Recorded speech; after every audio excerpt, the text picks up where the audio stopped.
নৈতিক শিক্ষণীয় গল্প। একটি ছোট গ্রামে একটি আম গাছ ছিল। সেই গাছটি অনেক পুরনো এবং বিশাল। গ্রামের শিশুরা প্রতিদিন তার ছায় খেলা করতো, গাছটিতে চড়ে বসতো, আম খেত, মজা করতো। সবার মধ্যে একজন ছোট ছেলে ছিল যে গাছটিকে খুব ভালোবাসতো।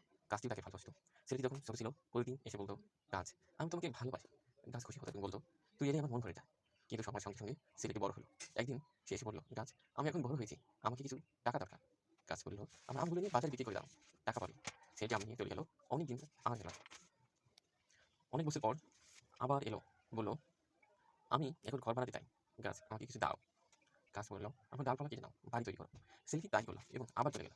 শেষবার ছেলেটি বৃদ্ধ হয়ে ফেললো, বললো, গাছ, আমি এখন ক্লান্ত, আমার কোথাও বসে একটু বিশ্রাম নিতে হবে। গাছ বলল, আমার পুরোনো কান্ডটা এখন আছে, এসো বসে বিশ্রাম নাও। ছেলেটি চুপচাপ বসে পড়লো, চোখ ভিজে গেল। নৈতিক শিক্ষা।